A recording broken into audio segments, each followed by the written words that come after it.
And this is the energy of swerte. Ito guys, nararamdaman natin na may mga bagong, parang magbabago yung takbo ng swerte nyo. Ito guys, yung nakikita natin na pakikipagsapalaran nyo, if ever man na i-take advantage nyo itong mga opportunities na to guys, pwedeng doon ka swertehin, no? So let's say, mag-abroad ka, dun sa abroad, pwedeng dun ka swertehin, dun mo makita yung magandang kapalaran para sa career mo, sa trabaho mo, sa kaperahan mo. Pwedeng swertehin ka sa boss mo.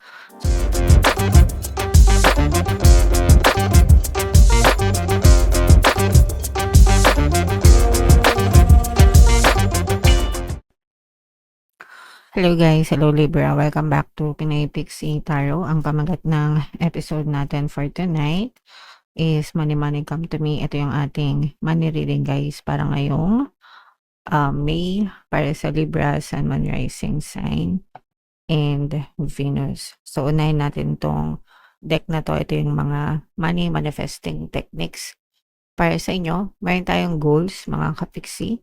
Picture the goals you desire in as much detail as possible. Experience your chosen outcome with all your senses as though you've already achieved it. Hold that thought, then send it out into the universe with your love and thanks. So, ito guys, pag sinabing picture the goals, ito ay paggamit ng inyong imagination, visualization technique guys, pagdating sa manifestation. So, ibig sabihin nito, pag nag-visualize kayo, iisipin nyo na you already have your goals, na imagine niyo na nasa inyo na yung goals nyo. So, for example, gusto nyo magkaroon ng kotse, no? So, pagka nag-visualize kayo, it's important that you incorporate your 5 senses, guys. Yung sense of sight, sense of feel, sense of touch, sense of hearing, no? Ibig sabihin, ano yung nakikita mo, ano yung nararamdaman mo, anong naririnig mo, kung pagkain yan, anong nalalasahan mo, di ba? So, ganun. So, kunwari, gusto nyo magkaroon ng kotse, i-visualize nyo. Una, anong klaseng kotse ba yung gusto nyo? Anong make and model? Anong kulay?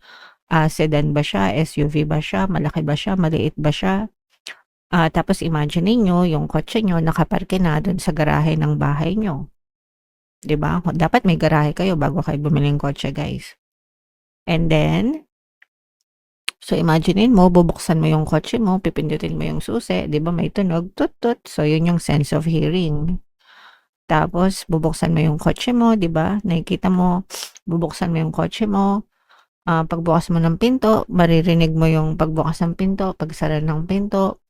Tapos sa loob ng kotse, anong amoy, 'di ba? May mga car freshener 'yan, anong amoy sa loob ng kotse. Yung upuan mo, leather seat ba siya or fabric ba siya? Anong mararamdaman mo kapag nasa loob ka na ng kotse? Anong nakikita mo? Yung interior ng kotse mo, 'di ba? Yung mga ganun, no? Tapos bubuksan mo yung engine, brum brum.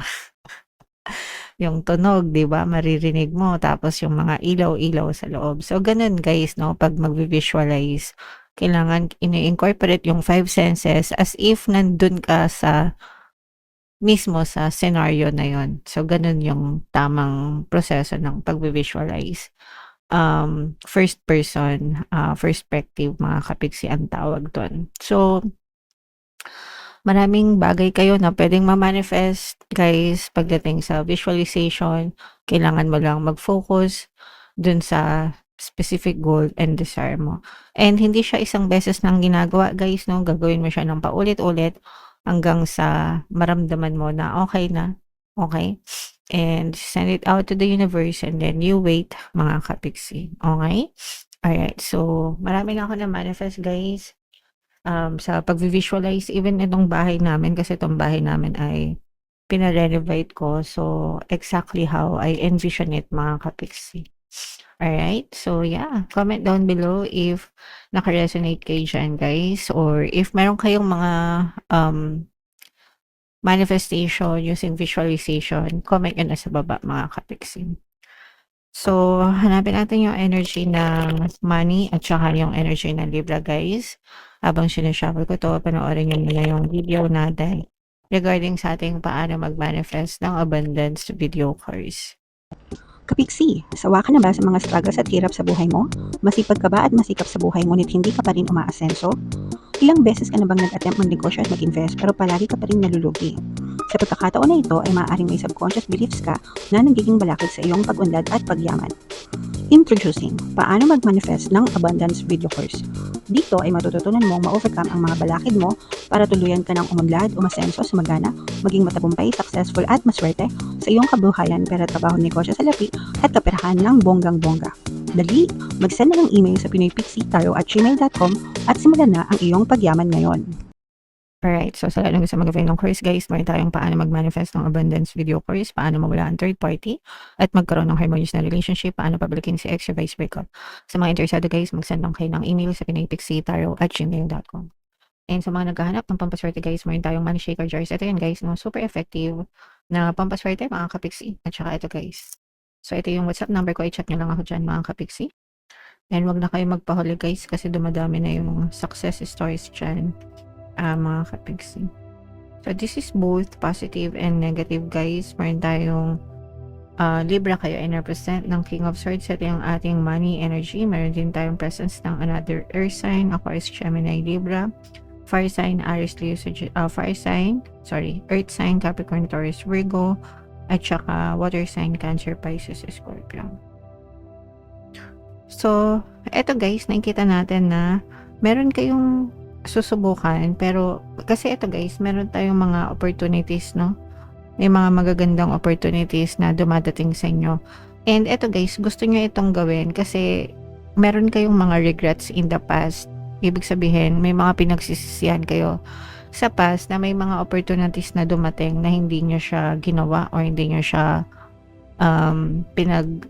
hindi kayo nagsapalaran. So ngayon, may dumadating na naman na opportunities mga kapiksi and gusto nyo siyang subukan pero it requires a sacrifice, no?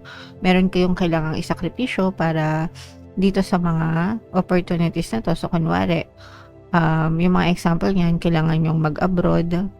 So kailangan nyo isakripisyo yung pamilya nyo kasi may iwan sila sa Pilipinas. Yung mga ganong klaseng sakripisyo o kaya naman,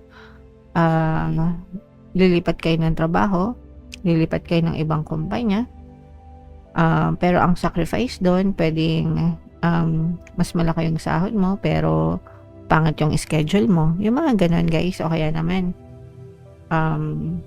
lilipat ka ng ibang department, mas maganda yung opportunity doon for growth para sa'yo, pero hindi masyadong okay yung environment. So may mga ganon, may mga pros, may mga cons, mga kapiksi.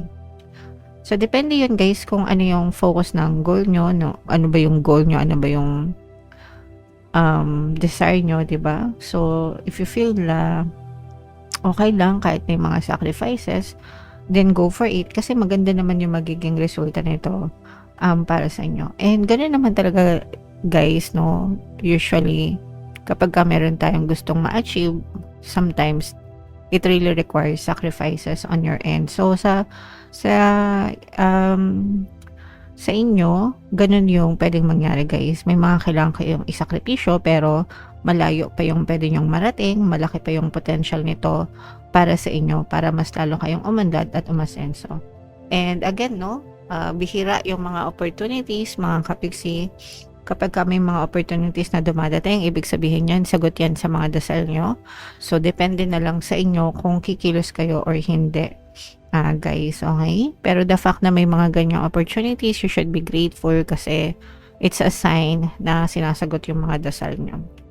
Alright? So, comment down below if nakaresonate kayo. I-mind yung mga opportunities na yan, mga kapigsi. Eto, mag-ingat kayo guys, no? Ito yung babala, mga kapigsi, na mag-ingat kayo sa mga scammer guys, no?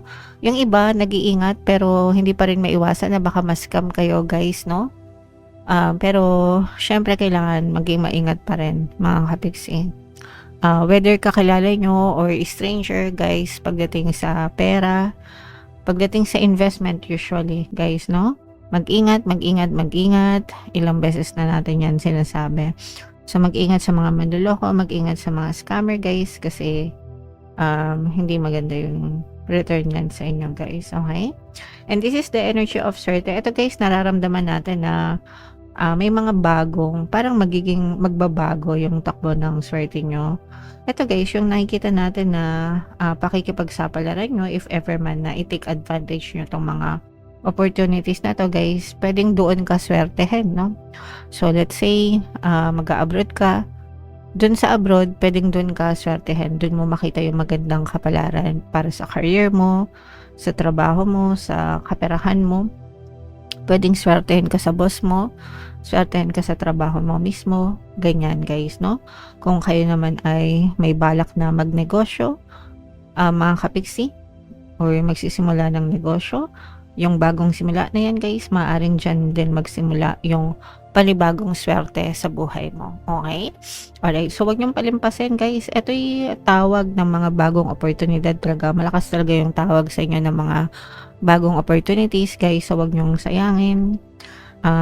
But again, syempre kailangan pa rin ng masusing pag-aaral at pagtsatsaga guys. Okay? So imayin nyo na yan, mga bagong swerte na yan guys, mga bagong opportunities para sa inyo Libra. Napaka-promising mga kapiksi. So bunod lang tayo ng additional na mensahe for you guys. It's not only about being right, hindi lang palaging tama mga kapiksi, kailangan may kasama ding pagiging mabait, no? Choose to be kind mga kapiksi, hindi porket tama kayo pero makakasakit kayo ng kapwa nyo is ipipilit nyo, di ba? So always choose kindness. Always choose kindness, mga kapiksi, and always choose the right path, guys, no? Basta gumagawa kayo ng tama, wala kayong inaapakan ng ibang tao, okay na yon guys, no? Okay na yon, mga kapiksi. Basta malinis yung konsensya nyo, basta marangal yung ginagawa nyo sa buhay. Guys, okay? So, yan yung additional message for you guys. Comment down below. Guys, pasensya na kayo kung nasisilaw kayo kasi nakatabi tayo sa bintana. Comment down below if naka-resonate kayo, and for more tarot readings, ito yung playlist nyo. Ito naman yung ating success stories ng paano mag-manifest ng abundance video course. Panoorin nyo itong video natin guys about money shaker jars. Thank you for liking, sharing, and subscribing. See you next time guys. I love you all. Have a nice day. Bye-bye.